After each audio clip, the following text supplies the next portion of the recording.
quien nos va a hablar sobre algo que Lacan dice en la clase 3.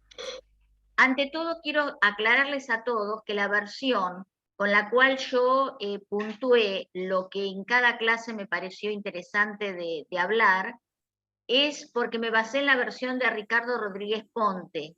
Esta versión la encuentran en la web, es gratuita, y ponen Seminario 10, Ricardo Rodríguez Ponte, y ahí está el PDF.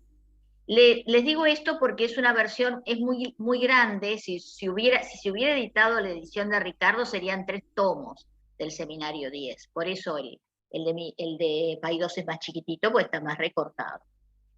Bueno, en esa clase, la de la versión de Ricardo Rodríguez Ponte, en un momento Lacan dice, siempre digo lo mismo. Entonces, yo me pregunté, Lacan dice, siempre digo lo mismo a la altura del Seminario 10 en 1962, y hace referencia a su texto, Palabras sobre la causalidad psíquica, que fue editado en 1946, y el Informe de Roma de 1953.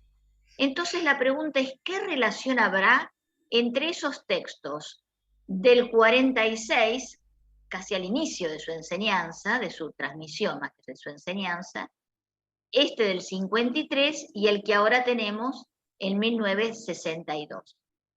María Eugenia Mornarris va a puntuar, gracias Mónica Siniglalio, que subió el seminario 10, el link del seminario. Bueno, gracias María Eugenia por aceptar la invitación. María Eugenia Monarris es psicoanalista, docente y supervisora del equipo de adultos del Centro de Salud Mental número 3 y es docente del posgrado del Ameguino, así como docente y supervisora en nuestra institución Centro 2. María Eugenia, es un gustazo estar otra vez con vos aquí y poder escucharte. Ella va a hablar, vamos a dejar unos 15 minutos para comentarios o preguntas. Dada la cantidad de gente que hay, no es posible hacerlo verbalmente, sino por chat. Así que lo que sea que ustedes quieran preguntar, lo ponen en el chat y después entre María Eugenia y yo le voy pasando lo que ella va viendo o ella va contestando y así avanzamos. Bueno, María Eugenia, el auditorio es tuyo, yo me silencio. Y si en algún momento no ven mi imagen, es porque estoy con el cortinero. Bueno, Bueno, hasta luego. bueno, muchas gracias Estela Maris Guglián y muchas gracias el Centro 2 por volver a invitarme. Hoy estoy acá, he estado en otros espacios, hace poco también, del Centro 2, y bueno, pero este espacio me gusta especialmente, el del Seminario Central. Ya he participado otros años, así que bueno, agradezco la invitación. Bien, bueno, voy a retomar la pregunta entonces, a ver si podemos avanzar con esta pregunta. Lo que me toca hoy a mí, en relación a la secuencia que ustedes vienen siguiendo del seminario, es lo que sería el soporte o la referencia bibliográfica al recorrido del capítulo 3. El capítulo 3 que se llama Del Kosmos al Unheimlichkeit, ¿no? Del Cosmos al Unheimlichkeit. Unheimlichkeit es lo siniestro. Acá Lacan recuerda que no se hizo, a ver, ¿quién podría hacer alguna investigación profunda de ese texto freudiano tan importante? Pero bueno, va a traer lo siniestro en relación a la articulación con la angustia. Yo me ocupé mi mirada en esto que está diciendo Estela Maris, ¿no? Esto de la lectura de la consigna, ¿no? Después, por supuesto, uno la transgrede y me va a salir otra cosa. Pero volví a hacerme la pregunta que se hace ella, que se hizo ella o que ella me hace. Y tomando también la importancia de los otros, ¿no? Y de la interlocución, que ella, la lectura que hace del texto de Rodríguez Ponte, de la traducción del texto de Lacan, pero la traducción de Rodríguez Ponte, y se detiene en esta sutileza, ¿no? Como era Ricardo, ¿no? Esta cuestión de siempre digo lo mismo. Ricardo insiste con estos dos textos que hoy vamos a tratar de articular, él dice, nos invita a volver a leerlos, ¿no? Vuelvan a pasar por ahí, vuelvan a pasar por esos textos. Palabras acerca de la causalidad psíquica, o palabras del 46, y el informe de Roma del 53. ¿Cómo podemos precisar respecto de estos dos temas? Me parece que el eje fundamental, porque estos dos escritos, primero son dos textos de los escritos. Media bastante tiempo, Lacan dice que media un gran silencio en un momento cuando empieza a hablar, ¿no? Cuando retoma la palabra en acerca de la causalidad psíquica, ¿no? O sea, media un silencio cuando él recupera acerca de la causalidad psíquica en el 53 en Función y Campo. Voy a tomar, digamos, lo que atañe a nuestro tema, digamos, porque estos dos escritos tratan distintas cuestiones. Pero bueno, vamos por parte. Vamos a tener que recorrerlos un poco y tienen que soportar un poco el recorrido para ver cómo vamos, digamos, a dónde queremos llegar, articular en qué sentido lo que fue en su momento en este texto primerizo de Lacan sobre la causalidad psíquica y la discusión con Henry A., porque de eso, entre otras cosas, aborda esa polémica. Recuerdan que en los escritos Lacan interlocuta, discute con otros autores. Ahí está la discusión con el psiquiatra, con la psiquiatría, el modo de ver la locura, el modo de pensar la locura, con Henry A., en donde hay idas y vueltas respecto de esa interlocución. Él critica en este texto la teoría organodinámica sobre la locura, en donde Henry A. apostaba a una articulación donde la locura era causada por la res extensa, básicamente, ¿no? por situaciones físicas, ¿no? La relación causa-efecto en la enfermedad, ¿no? Todo se explicaba por cuestiones moleculares. La locura tenía que ver con un déficit neurológico.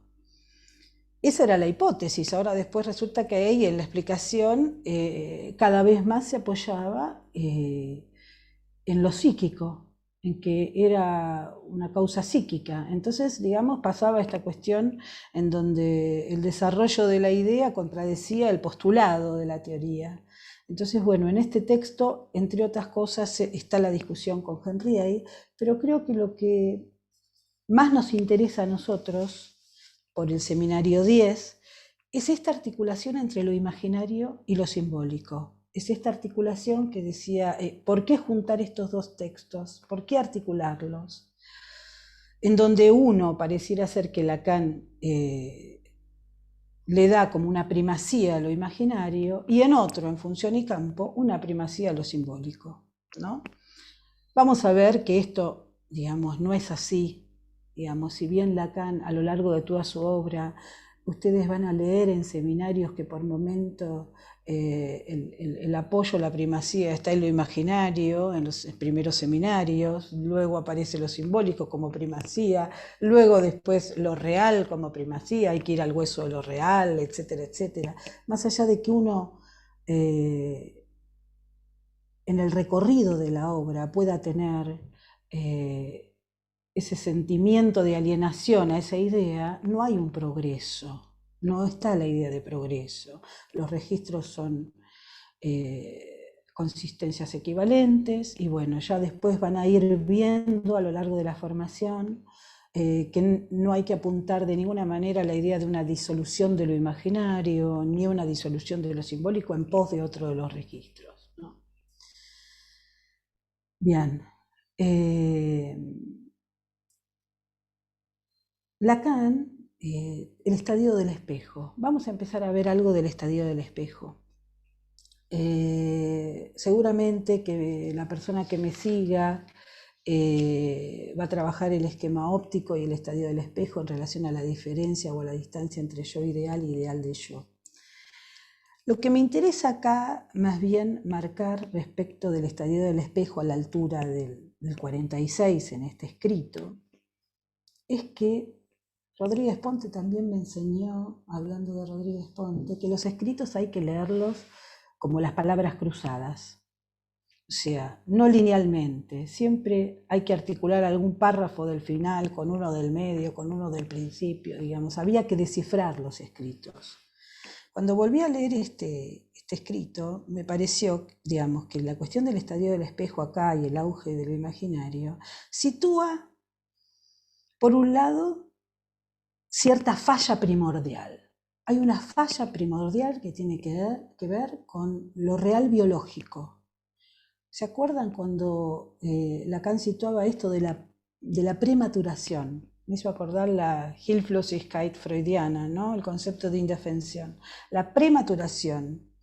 Hay un punto de prematuración en relación, lo decía él, a la falta de mielinización, ¿no es cierto? Y esta falta, justamente, esta falla primordial o esta falla, lo empuja a precipitarse anticipadamente en esa armadura que le da su identidad en el espejo, ¿cierto? Entonces, en un primer tiempo tenemos una insuficiencia, ¿no? Que para ese entonces radicaba en la biología, ¿no es cierto? Pero era como la prematuración del ser, en esta falta de mielinización. Después, en un segundo tiempo, teníamos esta anticipación que tiene la estructura de la imagen, ¿no? De la identificación a la imagen, ¿no? Después vendría un tercer tiempo en donde se produce ese desarrollo de distintos reemparches en esta imagen original, ¿no? Lo que importa de esto es cómo se constituye la subjetividad, ¿no es cierto? En este primer tiempo vacío, puesto que lo que importa de ahí es ese real primario, cómo se inscribe ese real prematuro en la subjetividad, ¿no? Es como el sexo, cómo se inscribe el sexo en la subjetividad. Y con esto me voy a ir a función y campo de la palabra, porque como la idea es articularlos, no voy a hablar de uno linealmente, sino voy a ir combinando los dos. Les decía que el punto principal estaba en cómo se arma esta subjetividad en función de una falta, de una falla original, de una ausencia. En ese momento estaba en respecto de la imagen y de esta cuestión biológica, entre lo biológico y la imagen.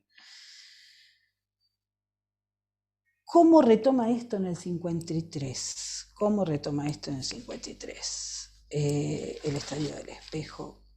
Esta cuestión, por supuesto, en función y campo de la palabra, él va a hablar de la palabra en el lenguaje. O sea que la palabra siempre va a implicar a un sujeto en el discurso, en el campo del lenguaje.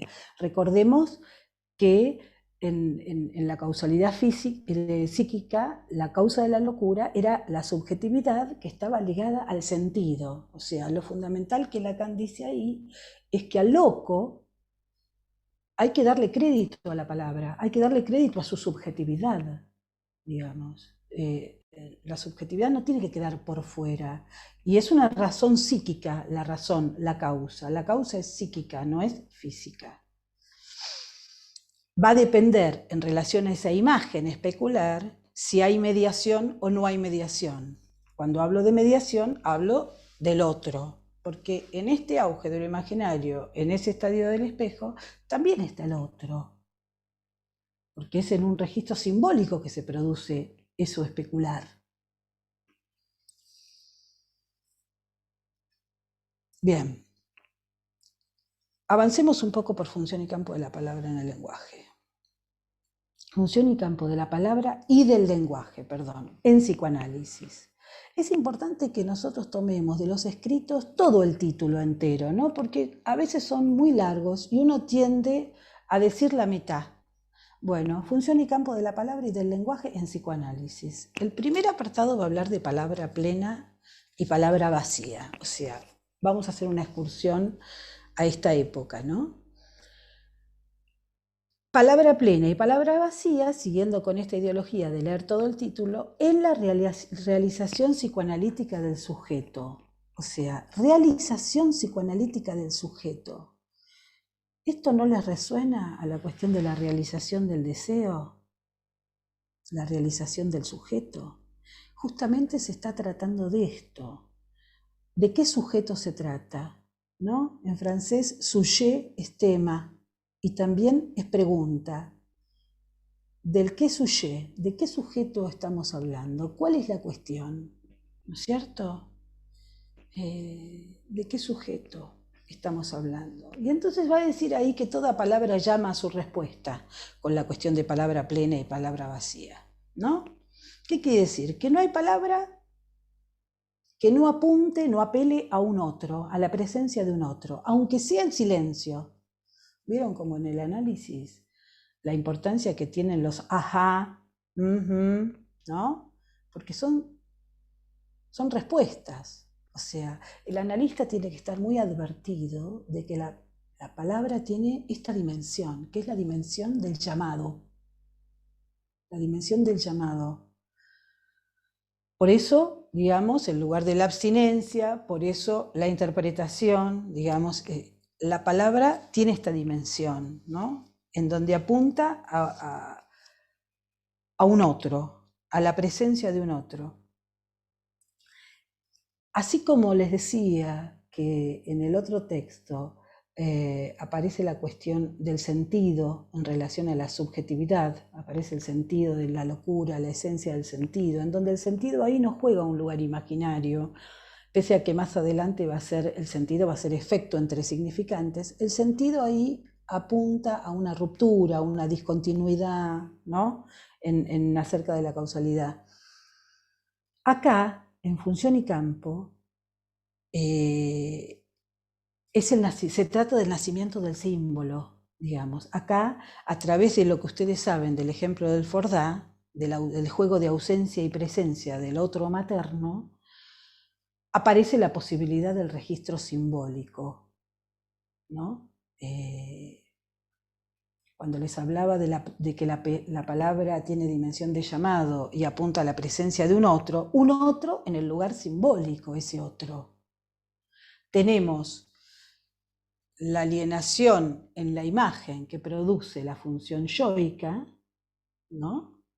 Sostenida por un otro simbólico, en el estadio del espejo, en donde la imagen se unifica en ese cuerpo fragmentado, gracias a que hay un otro simbólico que sostiene al niño. Entonces ese cuerpo fragmentado puede unificarse en la imagen, mediatizado por ese otro.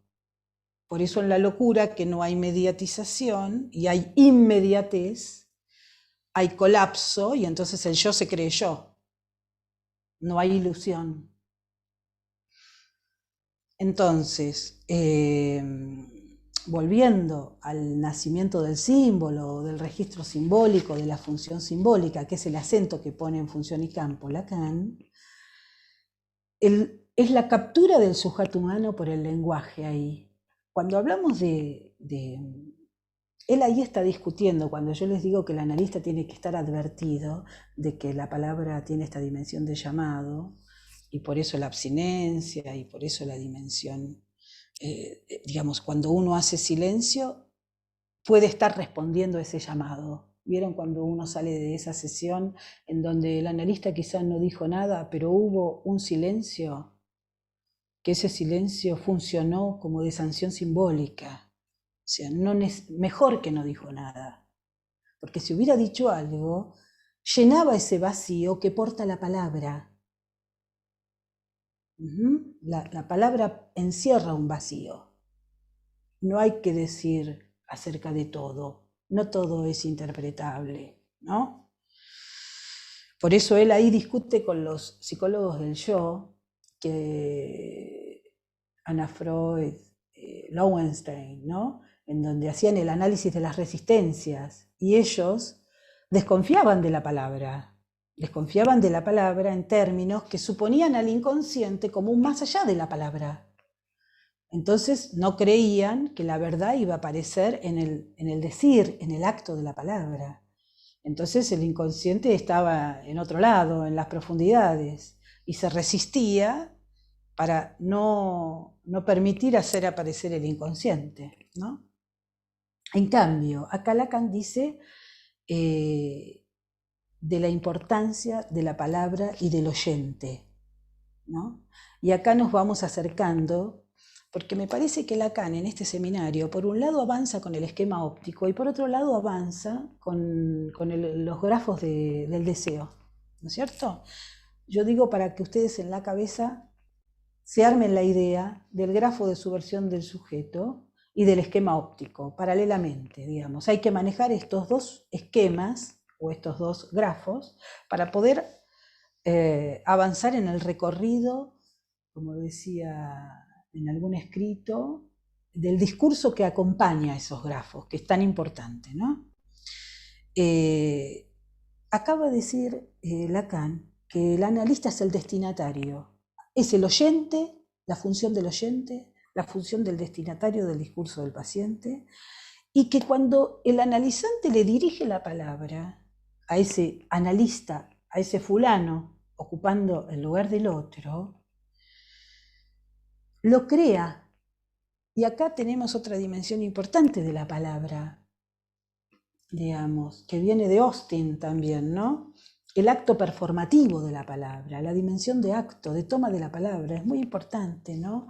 La cuestión de tomar la palabra, de verbalizar, ¿no? De pasar a la verbalización.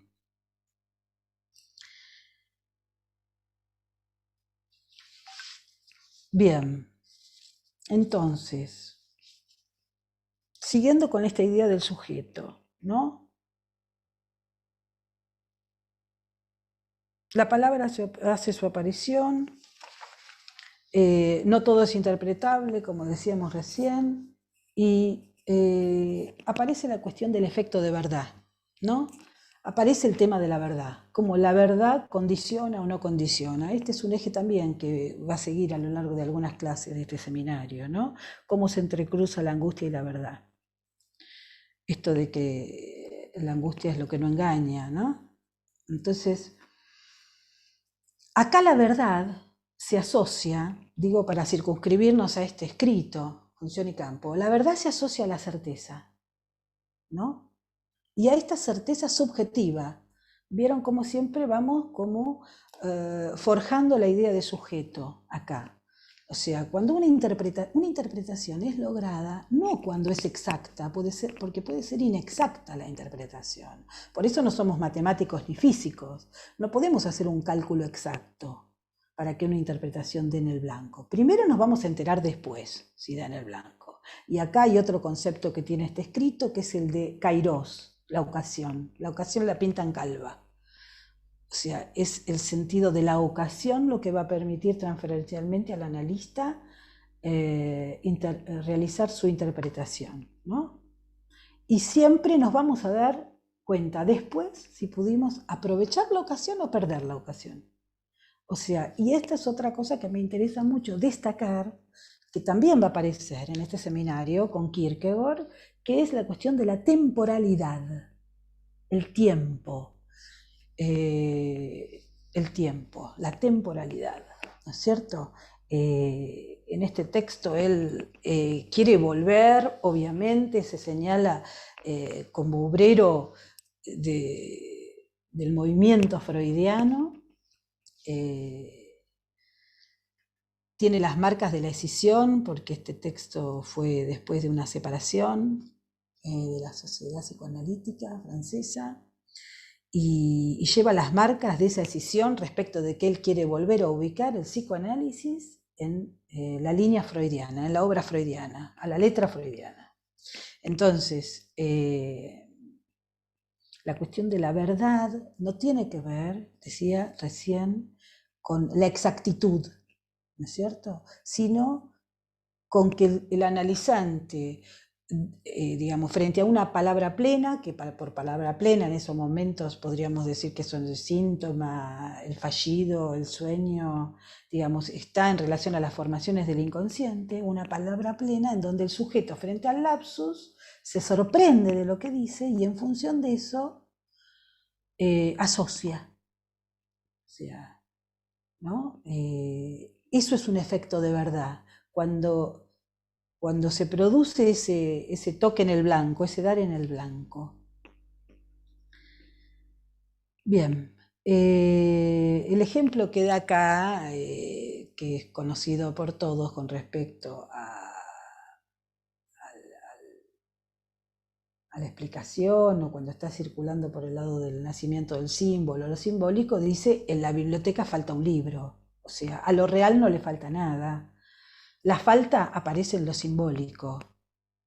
Si bien en el estadio del espejo hay una falla discordancial, si bien en la imagen, para seguir articulando con la cuestión del estadio del espejo también, no hay una exactitud, ¿no?, entre la realidad real y lo virtual, porque no nos podemos ni siquiera vernos todo el cuerpo, ¿no?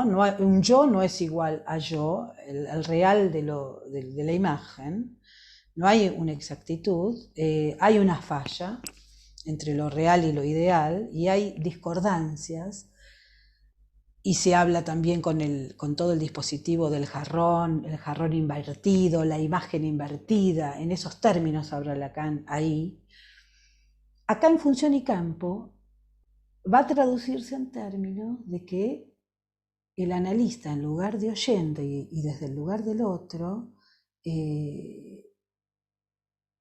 va a crear el mensaje. Si no hubiera analista, no hay mensaje. Y acá tenemos que apelar a el tiempo del Nachträglich freudiano, la anticipación y la retroacción. Y estamos también en el primer piso del grafo, en el punto de almohadillado, en el momento que ese sujeto mítico de la necesidad se encuentra con el otro, el sujeto se aliena a los significantes del otro, porque también hay que decir que siempre tenemos que pensar en términos de que hay un exilio, de que hay una alteridad para que el sujeto se constituya. El sujeto no se constituye si no es al precio de una alteridad, que podemos pensarla en términos de una enajenación a la altura del estadio del espejo, y que en relación a lo simbólico la tenemos que pensar en una alienación a los significantes del otro. Y el significado viene en un segundo tiempo temporalmente, en donde en el segundo tiempo el sujeto se entera de lo que dice. Bueno, el sujeto no, el yo se entera de lo que dice. O sea, cuando digo temporalidad, digo que esta temporalidad es en dos tiempos y que hay un hiatus en el medio o hay un intervalo en el medio, ¿no es cierto? Y que hay un emisor y que hay un receptor. Y el emisor se entera de lo que dice una vez que el mensaje viene del otro. Por eso Lacan tiene esta frase tan remanida y tan conocida: el mensaje retorna del otro en forma invertida. Bueno, acá me están poniendo comentarios y cosas, ¿no? Muy bien, me están haciendo una corrección. El hueso de lo real lo menciona Lacan en el seminario. Sí, lo menciona en distintos lugares, perfecto, en el seminario 10 también, muy bien. Lo tomo, porque además comprendíamos. En el seminario 15 también hay otro comentario, ¿no? Claro, digamos, en distintos lugares, pero digamos, vieron que a veces a lo largo de la obra, en distintos lugares, uno puede encontrar que él hace hincapié en una primacía o en la otra, ¿no? No soy, no pienso, bien. Bueno, perfecto. Bien. Bueno, no sé si se me pasó algún otro comentario porque no estaba mirando, estaba siguiendo el recorrido y no estaba mirando. No, María Eugenia, todo bien. Listo, perfecto. Estaba diciendo esta cuestión de la certeza, de la verdad, después la verdad. Entonces esta idea de que la verdad se crea, no es que hay una verdad teleológica, ¿no? Sino que la palabra tiene no solamente el poder reproductivo de reproducir, evocativo del recuerdo, sino que además tiene esta parte creativa, ¿no es cierto? Y estaba hablando de esta temporalidad en donde el sujeto se entera de su mensaje mediatizado por el otro. Como podríamos pensar en el esquema óptico, cómo está la mediación de lo simbólico y cómo el niño está sostenido por ese otro, digamos. y cómo hay una mediación simbólica para que se pueda producir ese artilugio imaginario. Y quiero señalar que en el estadio del espejo es muy importante el asentimiento del otro, ¿no? Cuando ese asentimiento del otro falló en la estructuración de un sujeto, o estuvo un poco flojo, digamos, encontramos el auge narcisístico en donde podemos imaginarnos un personaje en donde se esté comparando mucho con los otros, la comparación, o que necesite mucho el reconocimiento del otro, de los otros con minúscula digo, ¿no? Pero esa flojera, se me ocurre, o esa debilidad en la sanción simbólica hace que el sujeto esté muy en dependencia, hago lo que hace el otro, o mirá cómo le van a los otros, entra en el derrotero de todos los sentimientos que provienen de lo imaginario, ¿no? Los celos, la agresividad, digamos, la envidia, en el sentido, digamos, imaginario. Entonces, es muy importante esta cuestión en el análisis que ubica ahí Lacan.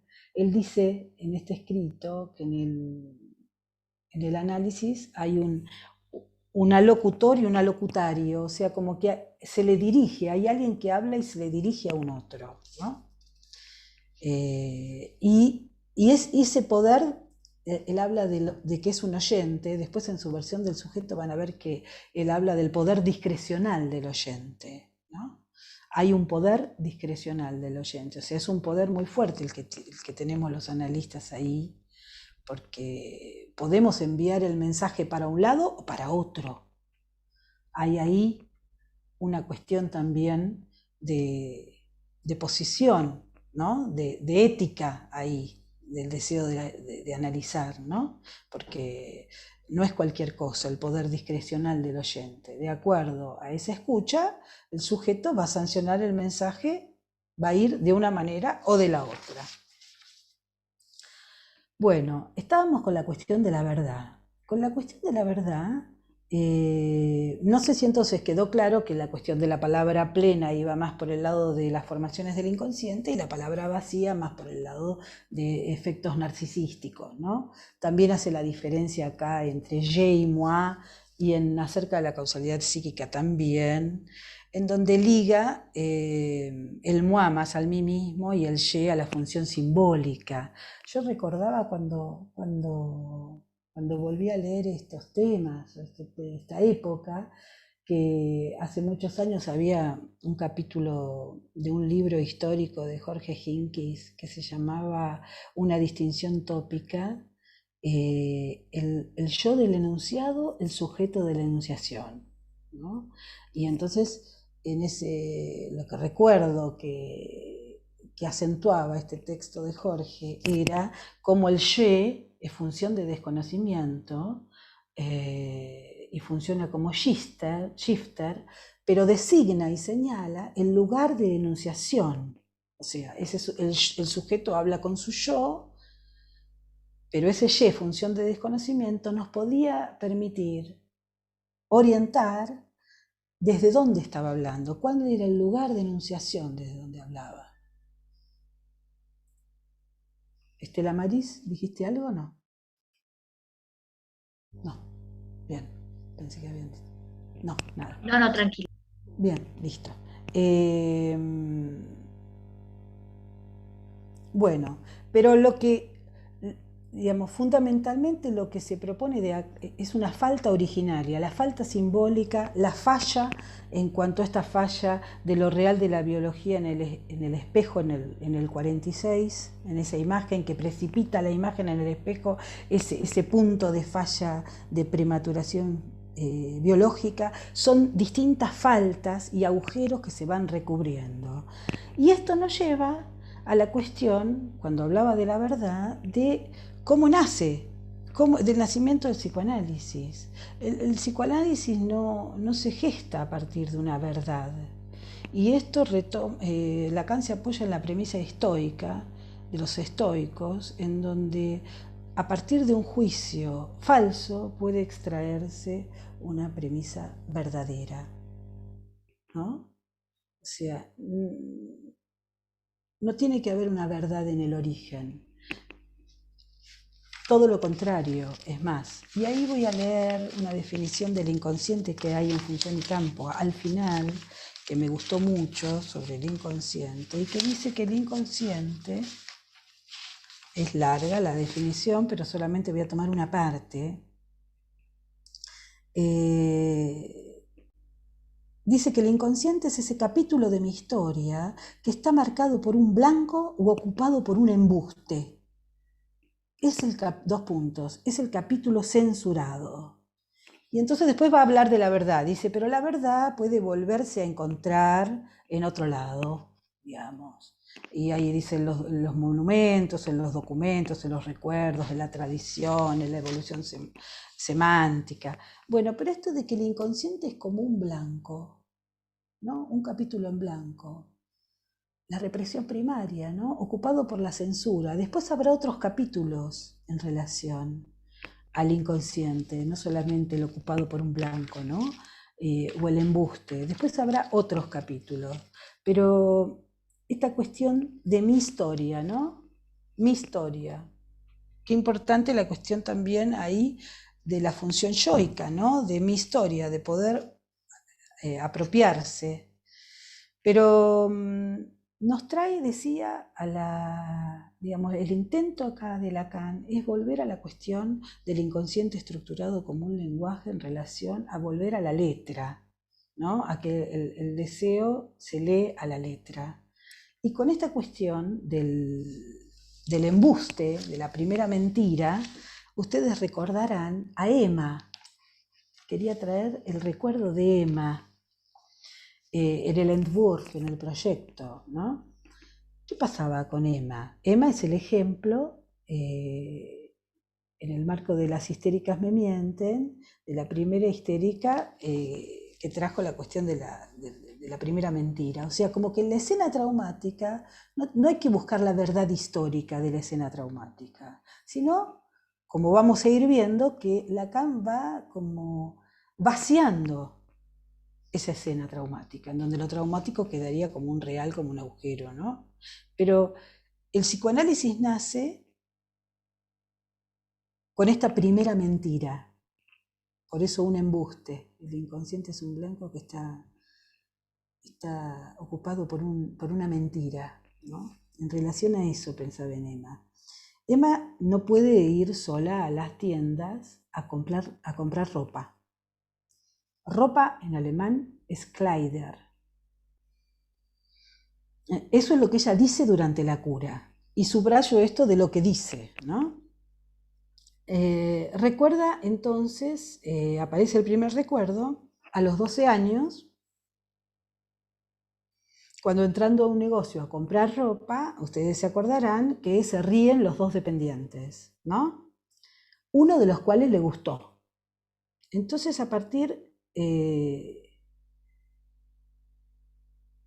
entonces, después de eso, huye con un afecto de terror, ¿no? Afecto de terror. No sé qué tendrá que ver esto con la angustia, con lo unheimlich, ¿no? Un afecto de terror. Y allí lejos de, me pregunto, no sé, y allí lejos de encontrar con este recuerdo una explicación, ¿no? Freud le dice, bueno, esto no explica nada, o sea, la determinación del síntoma no está explicada por ese recuerdo. Ella no podía entrar a comprar Kleider, recuerda esto, pero Freud no se contenta con causa-efecto. Y esto es otro punto importante, ¿no? La cuestión de la causalidad y causa-efecto. Una cosa es, digamos, el psicoanálisis rompe con la idea empírica del empirismo de causalidad. Y ahora voy a retomar esto. Una cuestión es la causa y después aparece la ley, no el efecto. Hay una ruptura y una discontinuidad entre causa y efecto. Pero esto también está acá. Freud no se contenta con este recuerdo, ¿no? Y entonces inicia una investigación suplementaria. Como siempre Freud no ceja en seguir preguntando y seguir avanzando y seguir investigando. Y entonces aparece un segundo recuerdo, que es el segundo recuerdo, tiene que ver con los 7 años. De los 12 nos fuimos a los 7, en donde ella entra a un negocio donde hay un viejo. ¿Cómo se dice viejo en alemán? Chrysler. Chrysler. En donde la G en alemán es parecida a la K, como Kleider. Entonces, ahí aparece la ligadura entre esas dos escenas, ¿no es cierto? Y entonces él ahí liga las dos escenas cuando ella cuenta un rasgo, una identificación al rasgo que hay, que ese viejo también se rió, como los dependientes. Risa, risa, Kleider, Kleiser, digamos. ¿Cómo en este caso aparece la cuestión de cómo un afecto, como ese afecto de terror, como la impresión sensible, porque este viejo lo que hace además es tocarle los genitales, no terminé el cuento, no terminé, le toca los genitales, o sea, ella recuerda que entró a un lugar, a una tienda, que había un viejo en donde le toca los genitales y se ríe, esa es ¿no? Le pellizca los genitales, acompañados con una risa. Y ahí es cuando la puesta en palabras, la importancia de la puesta en palabras, de esto que insiste en Función y Campo, el hecho de la verbalización, ¿no es cierto? La puesta en palabras hace que una impresión sensible, ¿no es cierto?, que es esto de los pellizcos, ella lo pueda sancionar como sexual. También ahí Freud lo que dice es que con este recorrido, lo que pudo también aparecer este recuerdo de más niña, porque estaba la adolescencia, porque se produce como el fin de la infancia ahí, si pudiéramos imaginarnos. O sea, hay algo también del tiempo subjetivo de Emma que en determinado momento le cae la ficha de lo que había pasado, pero le cae la ficha en determinado momento cuando está en la adolescencia. Si no, no había manera de entender para ella este suceso del recuerdo a los 7 años.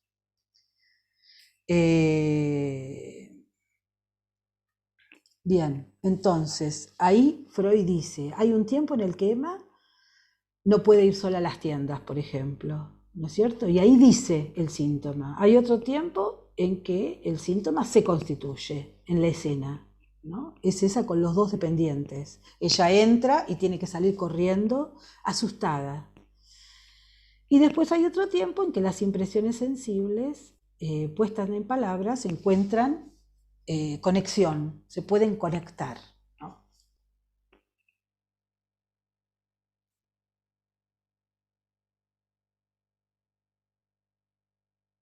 Bien. Acá podemos ver lo que veníamos diciendo del punto clave de la precup, ¿no es cierto? Cómo el segundo recuerdo permite retroactivamente, un segundo tiempo recupera el primero, la temporalidad. A mí me parece que la cuestión temporal, además de que en este escrito trabaja mucho la cuestión de las sesiones cortas, que fue una de las causas, ¿no es cierto?, que hizo a la escisión y a la cuestión política que se está jugando acá en este texto. Pero quería traer esto por la cuestión de que esto de las distintas versiones de la historia, acá Lacan va a hablar en términos de escena, de mundo, ¿no? Hay un mundo, hay una escena sobre la escena. Él toma de Heidegger estos elementos que seguramente van a trabajar las personas que me sigan con la cuestión de Hamlet. Me parece que es lo que sitúa en este capítulo es la diferencia entre lo que sería la historiografía, que piensa que puede hacer un relato de los hechos en forma objetiva, de cómo pensamos nosotros la anamnesis psicoanalítica, cómo pensamos nosotros cuando el analizante recuerda hechos de su historia, ¿no es cierto? Y las versiones que pueden ser vueltas a escribir, la estratificación de las distintas vueltas en el análisis, en el proceso analítico, ¿no? Entonces acá también este inconsciente en blanco desplegado en el análisis va a poder permitirnos escribir distintas versiones de la historia. ¿Y con qué tienen que ver las distintas versiones de la historia? Tienen que ver con esto que estamos diciendo que es previo a, volviendo al grafo de subversión, cuando el sujeto entra en el campo del otro, con la formulación de la demanda, lo que Lacan hace en relación a la demanda, lo que escribe en relación a la demanda, los distintos lugares que ocupó ese sujeto para ese otro, en tanto objeto, ¿no? Los distintos lugares, porque digamos, cuando pensamos en el estadio del espejo, también esa imagen del espejo para la madre que está atrás y sostiene el niño, esa imagen tiene un lugar para ese otro, o no lo tiene, o lo tiene más o menos, o lo tiene así o lo tiene asá, digamos, ¿no? Hay una vertiente de idealización, una vertiente, bueno, eso lo va a trabajar también la persona que hable de yo ideal y ideal del yo. Pero lo que quiero decir es que acá empieza a aparecer, en este seminario que se produce la invención del objeto A, y en esto que estoy tratando de profundizar respecto de qué sujeto estamos hablando, cuál es el sujeto de la enunciación. Estoy diciendo que el sujeto tiene que ver, el sujeto del inconsciente, efecto entre significantes, ¿no? Producto del efecto, ¿no? ¿De qué sujeto se trata?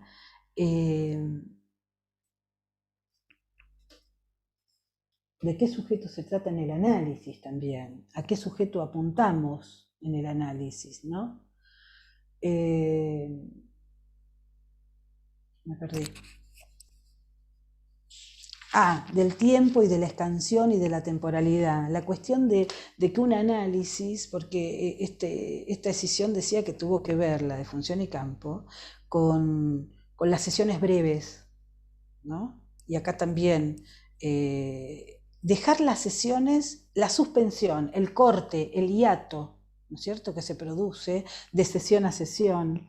Digamos, en este texto, este tema no es nuestro tema, pero me resulta interesante, pero el ritmo de las sesiones, no es el tema de la angustia, pero sí, digamos, no es el tema de la angustia, pero también a veces me pregunto cuando un analizante está angustiado y pide una sesión antes de la suya, antes de la que le tocaba. Yo a veces pienso si darle una sesión antes no es correr atrás de la angustia y operar y funcionar calmando la angustia para paliar la angustia, y en todo caso esa sesión no va a valer mucho, o si hay que poder sostener la frecuencia y esa sesión va a ser muy fructífera o va a ser muy productiva. Eso es algo que también me pregunto. ¿Cómo voy a decir que no? El furor curandis. ¿Cómo, si está angustiado, cómo no voy a dar otra sesión? Pero a veces si no derrapo en la función analítica y en un soporte y en un sostén materno, aunque también me parece que uno no es un analista puro, pero si a veces la cuestión de la angustia y del tiempo no tienen distintos cruces, obviamente clínicos en la subsingularidad de cada uno, porque esto no lo puedo decir en general, lo digo que a veces me reflexiono sobre esto, más allá de que esto solamente uno lo puede pensar en el caso por caso. No podemos hacer una regla.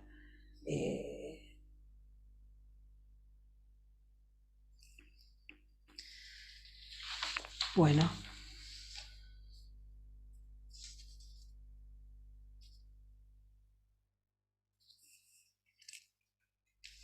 Bueno, él también acá habla de la cuestión de la animación del actor, ¿no?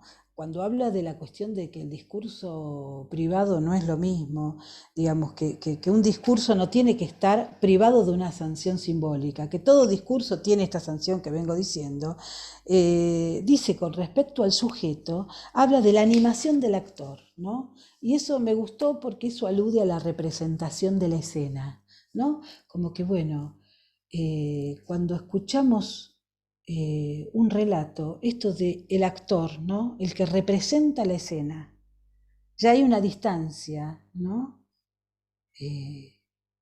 Entre el que es y el que representa, ¿no? La representación de la escena, ¿no? Y eso no le quita autenticidad, ¿no es cierto? Sino que lo que apoya es esta cuestión, que la estructura o la verdad siempre es ficcional. Por eso es tan importante cuando nosotros buscamos Tótem y Tabú, seguimos a Freud con los mitos, con las leyendas, con la literatura. Por eso cuando escuchamos por qué lugar uno puede seguir formándose en el análisis, nos recomiendan leer literatura. ¿Por qué? Además de la teoría, por supuesto, ¿no? Y de la práctica, y de la supervisión, y del análisis. Porque de alguna manera estos montajes colaboran a acceder a la cuestión de la verdad, ¿no? Y por eso de ahí ese sintagma lacaniano de que la verdad tiene estructura de ficción, ¿no? Siempre es ficcional, por eso el inconsciente ocupado por un blanco, ¿no? O por un embuste, una mentira, o por un mito. El sujeto en la epopeya trágica hay una parte de determinismo, que el oráculo le dice lo que va a pasar, pero el héroe de la tragedia siempre resiste a lo que dice el oráculo, siempre cumple una función de resistencia, digamos, más allá de que el oráculo diga el destino. Hay una lectura, hay una interpretación, ¿cierto? Y lo que me quedó pendiente es la cuestión de la ley y de la causa, ¿no? De la discontinuidad entre ley y causa. Nosotros podemos ver que hay leyes, las leyes del inconsciente, las leyes del significante, ¿no? Las leyes de la palabra. Pero la causa, siempre la causa está perdida, la causa nos queda por afuera, en Tótem y Tabú nos queda en el protopadre. ¿Cuál es la causa del sujeto? Digo como pregunta, ¿no es cierto? La verdad es un efecto de verdad, la verdad se crea, bueno, en lugar de la causa. Después en el 11 va a hablar de la función de la causa, ¿no? En relación a la apertura y el cierre del inconsciente, la compulsión a la repetición, la pulsión de muerte. Pero bueno, acá en estos textos, causa, verdad, subjetividad, sentido, son los que encuentran una serie. Vieron que en la obra de Lacan uno tiene que ir viendo en cada momento cómo van cambiando los términos, ¿no? De acuerdo a cómo va cambiando también y cómo se va moviendo la teoría.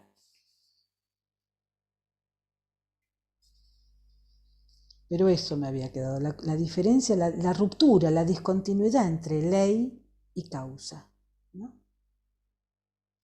Siempre en el origen está la pérdida, ¿no?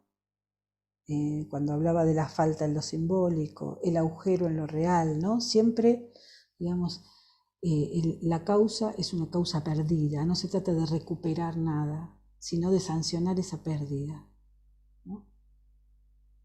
Y por eso, digamos, por esa posibilidad, también el psicoanálisis no está imbuido de un determinismo, hay una posibilidad de libertad, hay una posibilidad de elección, por eso el sujeto goza, cada sujeto goza en su elección singular, altamente singular, siempre hay una cuota de azar, hay una cuota de elección y de decisión libre, en el marco de cierta libertad, ¿no? Por eso el analista ocupando el lugar del otro es un lugar en donde no hay que coagular el sentido con interpretaciones en donde al sujeto lo fijen en determinado lugar, sino justamente la posibilidad de que no haya un determinismo total, sino que en parte hay cuestiones, hay cartas que están dadas, hay cifras que están jugadas, pero en todo caso hay una parte que tiene que ver con la contingencia, con el vacío, con lo no saturado, con la libertad. Y entonces justamente eh, ese lugar, esa función de la palabra en el campo del lenguaje nos abre a la posibilidad de la combinatoria, ¿no? Kleider, Kleiser, digamos, en esa en ese juego significante, en el juego significante está la posibilidad también de elegir otro camino, de decidir otra cosa para el sujeto. Bueno, no sé, me parece que Tenés varias preguntas. A ver, En un momento me tuve que ausentar para hacer ir al señor este, pero bueno, por ahí no hay pudiste decirla. problema, no Bueno, hay problema, no hay por un problema. lado te preguntan por el libro que vos nombraste, cómo se llamaba el libro, ¿no? ¿Qué libro? A ver, ¿qué? El de Hawkins, era, El libro, ya lo estoy anotando, sí, bueno, es una joyita. perfecto. Preguntan cómo funciona esta ausencia de moi y je en castellano. Otra pregunta, la Bueno, un segunda, poco, bueno, bueno, justamente, ahí ya tenés un justamente, ratito para hablar del moi y je. sí, escribí mal Jorge Hinkis. Jorge Hinkis, lo que el psicoanálisis nos enseña. Justamente la diferencia entre moi y je se puede dar en francés porque en francés se da esta reduplicación. En castellano no tenemos esa posibilidad. Moi je parle, moi je parle. Hay como un redoblamiento. Eh, en castellano el ye, por eso tomé la cuestión de la función simbólica del ye en el sentido de este shifter, de esa articulación con lo inconsciente, de esta función de desconocimiento, porque el yo, el analizante habla con su yo, pero el yo no sabe lo que dice, o dice más de lo que dice, o cree decir una cosa y dice otra. Entonces, gracias a todas estas discordancias, a todas estas diferencias, el analista, ocupando ese lugar de otro, puede puntuar siguiendo el texto que estamos viendo, puede hacer la puntuación correspondiente, opera de oyente pudiendo devolver el mensaje, pero usted dijo tal cosa, no, no, no, yo dije tal otra. Y función de desconocimiento. Por eso la tarea del poder discrecional del oyente puede operar. Perfecto. Tenemos más comentarios. A ver. Eh, la segunda escena resignifica la primera escena traumática en tiempos donde la sexualidad no se podía simbolizar a esa edad temprana, dice Ana. Claro. Otro comentario, ¿podemos pensar en esas marcas de cada tiempo como significante? Perdón, lo que dice Ana es muy Sí, bueno, cierto y tomalo de la también, escena. sí, le agradezco el comentario a Ana y también quisiera agregar que la entrada en la adolescencia a veces se producen por esos abrochamientos. O sea, a veces esta posibilidad de abrochar la primera escena de recuerdo de muy niña se puede abrochar y significar, y con eso se puede entrar a hacer los pasajes de la infancia a la adolescencia.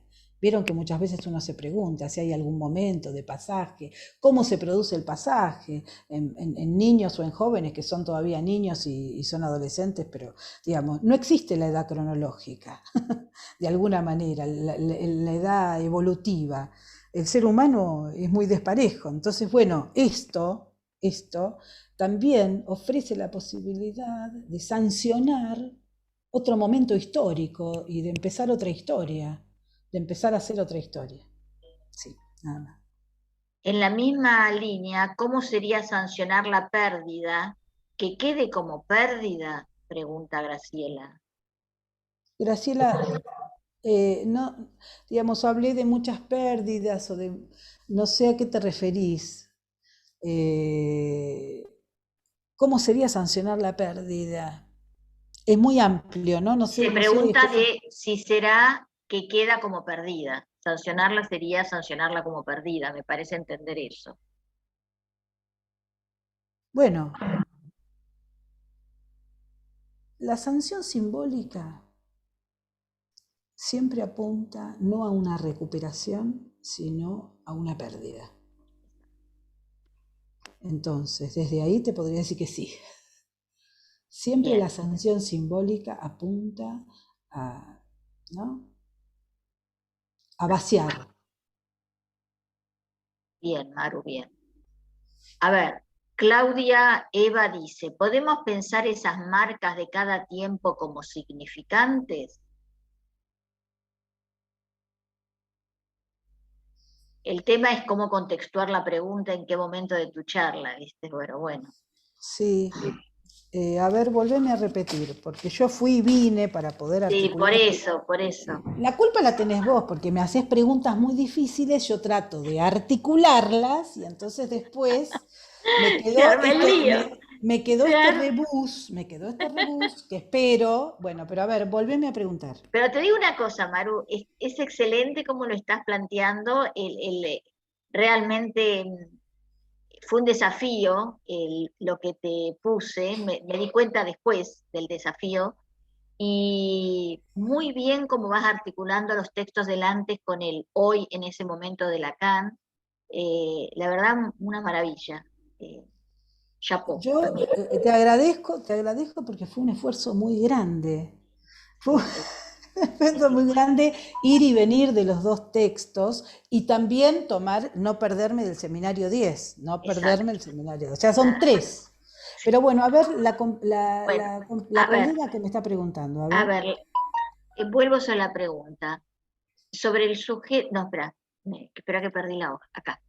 ¿Podemos pensar esas marcas de cada tiempo como significantes? Bueno, a ver, primero, las marcas de cada tiempo como significantes. Carta 52 Freud. La memoria estratificante. El sujeto es como un palimpsesto, se producen distintas inscripciones. Ahora, esas inscripciones funcionan como huellas que se van borrando. Y esas marcas, una marca es una marca cuando el sujeto puede hacer alguna lectura de esa huella. Si no, no es una marca, porque uno dice las marcas. No, bueno, a ver, ¿qué son las marcas?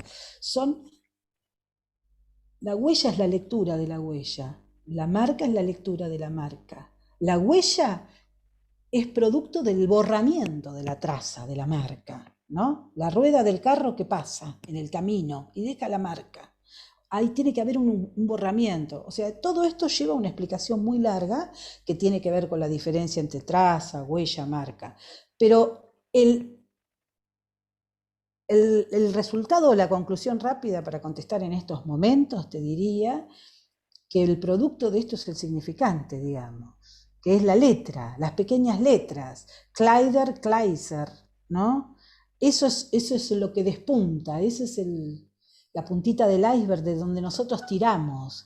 Eh, por ejemplo, por lo que yo dije hoy, no es que sea solamente esto, yo digo, me refiero a algo de lo que dije hoy.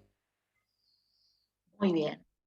Maru, pregunta Silvina o comenta, ¿acompañamos al sujeto a armar su propia verdad? Ujú. Sí, armarla está bueno el verbo, porque es como un rompecabezas, va Exacto. construyendo, está bueno lo de el rebus de transferencia, ¿no?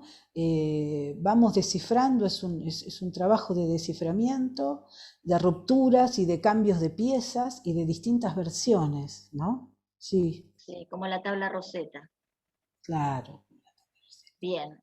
¿Cómo intervenir ante pacientes que toda la sesión se comparan, envidian, celan?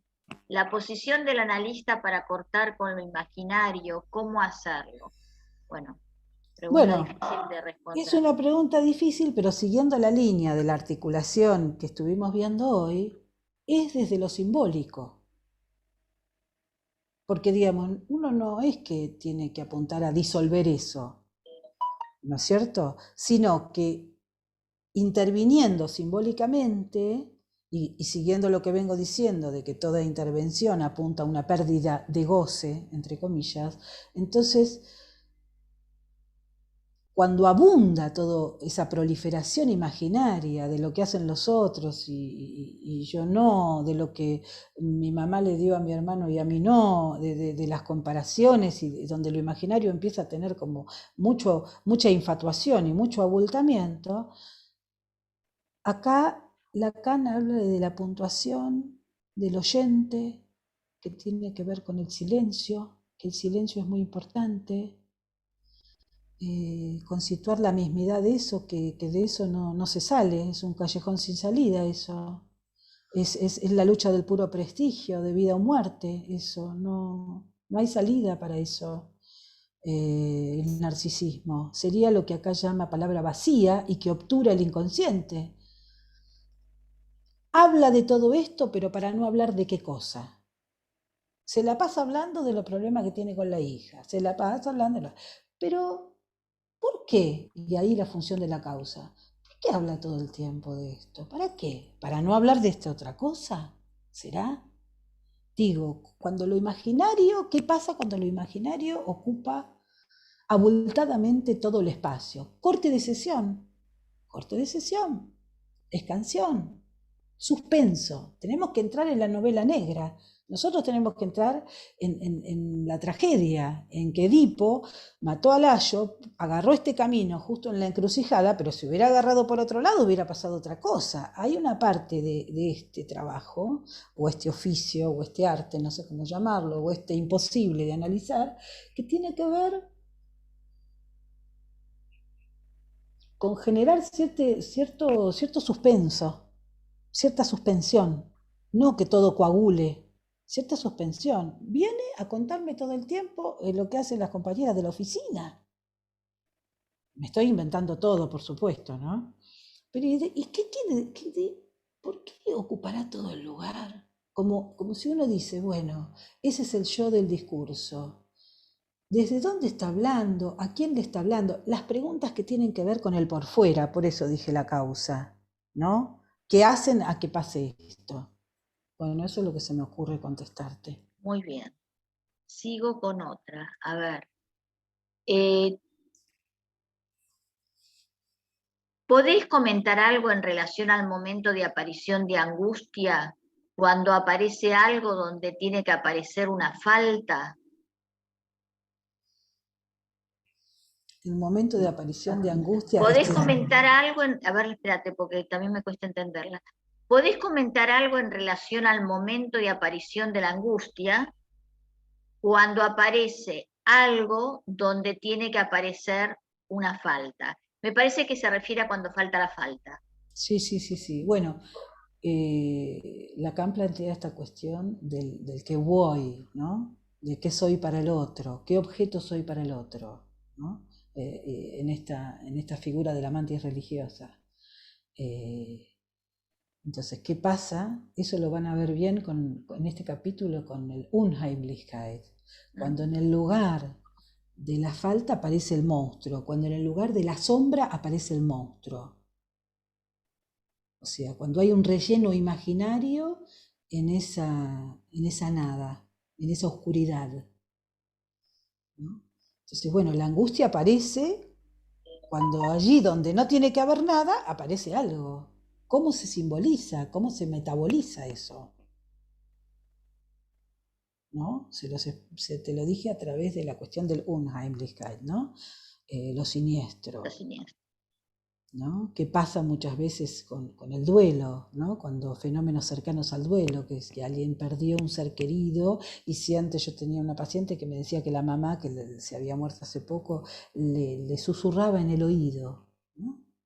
Como ante la falta la falta, tenía a la mamá todo el tiempo hablándole, le había hablado en vida toda la vida, pero bueno, es como falta la falta, ante eso, ¿no? La angustia. Bien. Sara Fresard dice, cuando dijiste que la causa es una causa perdida, por ejemplo, bueno, así quedó en el chat. No sé si se refiere a que explique sobre la causa como causa perdida o que des un ejemplo. Sara, no sé si podés Quiero ampliar. decir, en realidad lo que quise decir es que siempre hay un vacío en la causa, eso quise decir, más que la causa perdida. Digamos, está perdida la idea de poner algo en el lugar de la causa. La función de la causa es el vacío, eso quise decir por ahí. Perfecto. Bueno, hay un montón, qué maravilla. Bueno, sos una genia, bárbaro, gracias. Bueno, un montón de halagos. Me gustaría que dejes, Maru, tu mail, así te preguntan lo que sea que quieras, que quede ahí en el chat. mencionaste en un momento que durante el seminario Lacan menciona que la angustia es lo que no engaña. Quizás me adelanto, pero si podrías decir algo referido a eso. Y otra, el significante borra la huella y la conserva. Yo llegaría hasta ahí, si te parece, si quieres hacer comentarios. Sí, sí, en realidad el significante boya, ahora voy con la angustia, el significante borra la huella y ¿qué me dijiste? Espera La que conserva, claro, claro, la borra y conserva. conserva, borra y Borra y conserva. conserva, porque el borramiento es muy importante, el borramiento de la huella. Hay todo un proceso, ¿no? Un procesamiento, un Durcharbeitung, diría Freud, una elaboración con respecto a la huella. En un análisis nosotros hacemos como la novela negra, que seguimos las pistas del asesino. Vamos siguiendo las huellas. Entonces hay todo, el asesino borra sus huellas después del crimen. Entonces nosotros leemos esas pistas, esas Nichtigkeiten, ¿no? Esas pequeñas diferencias, kleine Nichtigkeiten, dice Freud. Vamos leyendo las pequeñas diferencias, los pequeños detalles que dejó el criminal después del acto, ¿no? Entonces sí, el borramiento es muy importante. Y Bien. después la cuestión de la angustia, ¿no? Yo se los dejaría como también como que empiecen a formularse la pregunta a ustedes. ¿La angustia es lo que engaña o lo que no engaña, ¿no? En inhibición, síntoma y angustia, ¿no? Eh, Ahí Freud habla de la angustia ante la amenaza de castración, de la angustia del super yo que persiste toda la vida, digamos, que el sujeto, que habría un peligro, él correlaciona ahí distintos peligros, ¿no? La angustia aparece a peligros reales, pero la neurosis se desencadena frente a peligros que no son reales, como recién hablábamos del hecho histórico sucedido, o el hecho psíquico, o la huella, digamos, o la escena representada por el sujeto, imaginada. Entonces, digamos, a veces es lo que engaña y otras veces es lo que no engaña. Me parece que uno puede pensar distintas cuestiones, aunque Lacan asevera, ¿no? La angustia es lo que no engaña, porque por ahí, cuando Lacan asevera esto, yo leo ahí, o lo que entiendo de eso, es que hay algo de la verdad el sujeto ahí, es una brújula para nosotros, donde aparece la angustia, donde surge la angustia, ubicar las coordenadas de la angustia en relación a qué se produce la angustia, el marco. Por eso es muy importante lo que ustedes van a ver respecto de Hamlet y de la escena sobre la escena, en qué momento Hamlet se angustia, por qué. Cuando un paciente se angustia, ubicar esas coordenadas, a quién se le dirige, dónde está ubicado el objeto, dónde está ubicado el sujeto. Además de coro, tiene que haber espectadores, o sea, a quién se dirige. Todo esto que yo hoy trabajé en relación a función y campo de la palabra y el lenguaje, me parece que es importante que puedan contar con este momento de teorización de Lacan para ahora, cuando vayan en relación a la angustia y al objeto, a ver cómo se arma ahora el tablero, cuáles son los elementos de este tablero y cómo se juega la escena, cuando ya acá decía la cuestión del actor, que hay un actor que está en la escena y está haciendo una representación. Vieron, o sea, acá ven cómo algunas cuestiones Lacan las va continuando y tienen su antecesor, tienen su antecedente, que no tenemos que perder de vista como si hubiera un progreso, que es importante esto que hizo Estela de decir, bueno, volvamos con función y campo. Yo le agradezco, la verdad, haber vuelto a leer estos textos, porque hasta en mi escucha analítica en el consultorio, refrescar todas estas cosas son importantes, darnos cuenta también de la dificultad del psicoanálisis, ¿no? De nuestra práctica, leyendo estos textos primerizos o estos textos de hace tanto tiempo, ¿no? Qué actuales que son. Cómo en ese sentido la historia en relación a la lectura también se va reciclando y se va reformulando y tenemos distintas versiones, ¿no? Por eso no hay ni un primer Lacan ni un último Lacan, hay un solo Lacan. Por supuesto, por Pensando. supuesto. No, Bien, aquí Lorelei aporta algo. Dice que cree que Emma se casó con un señor mucho mayor que ella y que era dueño de Victorinox. Yo la verdad no mirá, tengo la menor idea, pero bueno, mirá, bueno. se casó con un Kleiser, gracias por el aporte. Bueno, a ver, referirse, la angustia y la falta, la angustia es la falta de la falta. eh, a ver, el significante risa que une las dos escenas, las enlaza antes de que la enuncie Emma, se pregunta, o en el momento mismo de la enunciación se enlazan, o en el momento que el oyente le devuelve su mensaje. O sea, la pregunta es cuándo se enlazan. Bueno, claro, bueno, la pregunta me gusta porque trae la cuestión de la temporalidad, del tiempo, ¿no? Del Nachträglich. Hay algo del Nachträglich. La segunda enlaza a la primera, ¿no? Y le da una significación sexual a las dos, con la entrada en la adolescencia. Todo eso ocurre.